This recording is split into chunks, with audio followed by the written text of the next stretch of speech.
100 to go. Extreme Virtue, Cat Noir and Freedom Escape. Freedom Escape the outside, finishing with good momentum, but Cat Noir kicks and Cat Noir held him off. Yeah, well, not a good result yesterday. Gee, she was tough. Interesting.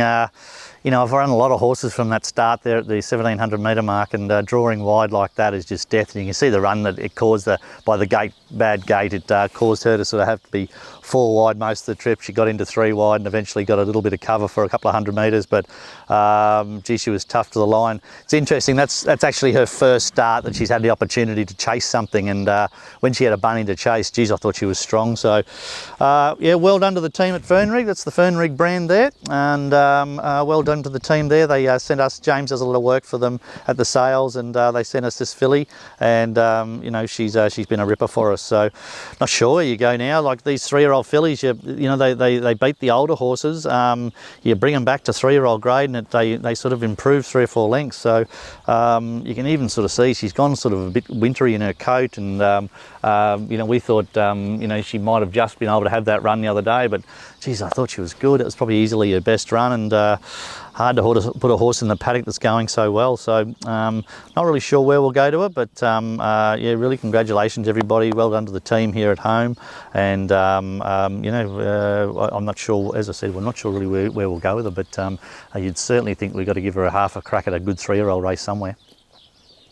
Training racehorses are certainly a tough thing to do. You're up early in the morning, you work long hours, and that filly won at Geelong yesterday, and by this video, James is pretty up and about. Great to see his passion for winning. James is a very, very good winner, as many people will know. If you ever stood beside him, even in a footy game, you don't want to be next to him. But yeah, great to see his passion. He got very excited when the filly won yesterday. Finishing with good momentum, but Cat Noir kicks and Cat Noir held him off. Cat Noir narrowly wins again over Freedom Escape, Extreme Virtue and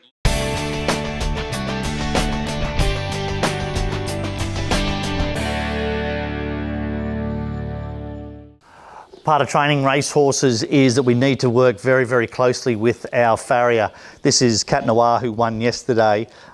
She was just striking herself when she was galloping. You can see on the outside of her leg here, she's got a mark, and she absolutely smashed herself a little while ago and galloped on herself. And what it was when her back legs were coming around her front legs when she was galloping, she was knocking herself. So what we actually had to do with her is we had to get a piece of shoe on the inside, and you can see that with her foot shoe, we actually cut it off here. Now, obviously a normal horseshoe would come to here.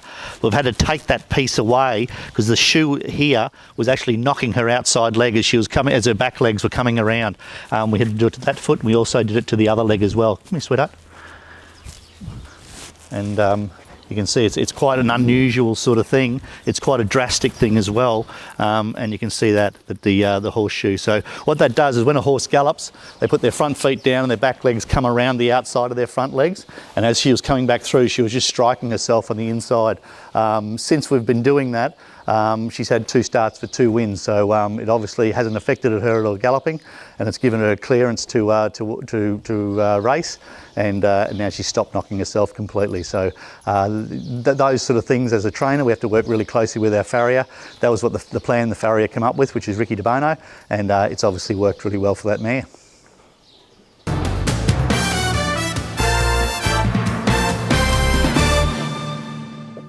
That's it for another week at MC Lodge. Thanks for watching. Yeah, winter's on its way in. It's freezing cold here now. All the horses' coats have turned, and we've had to produce the beanies now. So yeah, winter is here.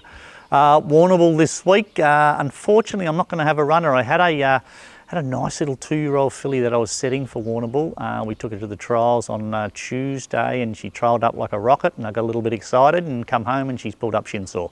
Little filly called Custard Tart, but she's going to make a spring 3-year-old filly, and as our policy here, we're going to really look after her and make sure she's okay. But you can see here that her trial was very impressive. That's Tuvalu beating her, and he's going to go to the Wangoom, and she's an unraced 2-year-old filly. So lots of excitement there for her down the track. What else have we got? We're going to have no runners at all because I'm not going to Warrnambool. There'll be no runners. We'll probably have a couple of runners the following week, the following Friday, so they'll be on next week's video. Great result this week with that little mare. Had a horse called Zippity Zoostar, went pretty good at Geelong the other day. He had a bad bleed last time in, and we've tried a few different bleeding techniques and with nebulising and that sort of stuff, and it looks like it's really worked, because I thought he went really good yesterday. And even another Tornado horse of Mike Palmer's I thought was okay too, called El Sordo. I think he's not far off for wins. A couple of horses there worthwhile following. Certainly, I was talking to Rob the other day, and he said that we've reached 500 subscribers for our weekly video, which is really good. So that's going out to at least 500 people every week. So if you've got anybody who wants to watch the video, by all means tell them to subscribe and follow the stable. Until next week, see you later.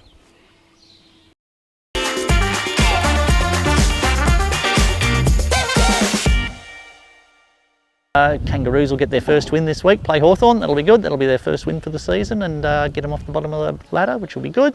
They're a happy team at Hawthorn. There you go, there's a blooper for you straight away.